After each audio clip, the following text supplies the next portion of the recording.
ఏపీలోని ప్రముఖ పుణ్యక్షేత్రం విజయవాడ ఇంద్రకీలాద్రిపై కొలువైన కనకదుర్గమ్మ అమ్మవారికి ఆషాఢ మాసంలో ఏటా నిర్వహించే శాకంబరి ఉత్సవాలు ఘనంగా ప్రారంభమయ్యాయి. ఆషాఢ శుద్ధ త్రయోదశి నుంచి ఆషాఢ పౌర్ణమి వరకు అంటే 3 రోజుల పాటు ఈ శాకంబరి ఉత్సవాలను నిర్వహించనున్నారు.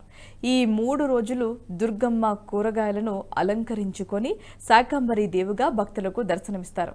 అమ్మవారి ఆలయంలో నిర్వహించే ఈ శాకంబరి ఉత్సవాల కోసం 2 తెలుగు రాష్ట్రాల నుంచి భక్తులు కూరగాయలను అమ్మవారికి విరాళంగా ఇచ్చారు.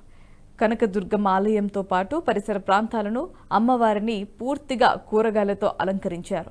ఆలయ ప్రాంగణం మొత్తం పళ్ళు, కూరగాయల అలంకరణతో నిండిపోయింది.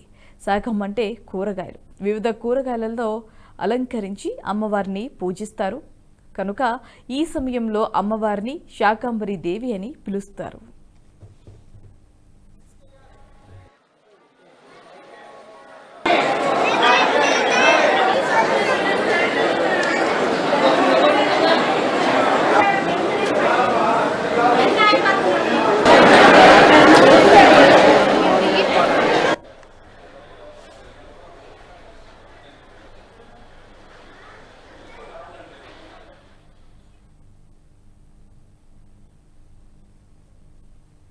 ఈ వీడియో మీకు నచ్చినట్టయితే లైక్ చేయండి, 10 మందికి షేర్ చేయండి. అలాగే కామెంట్ల రూపంలో మీ అభిప్రాయాలను మాతో పంచుకోండి. Nationalist hub group of channels ను సబ్స్క్రైబ్ చేసుకుని తెలుగునాట జాతీయవాద జర్నలిజాన్ని ప్రోత్సహించండి. ఈ వీడియో కింద ఉన్న బెల్ ఐకాన్ పై క్లిక్ చేయడం మర్చిపోవద్దు.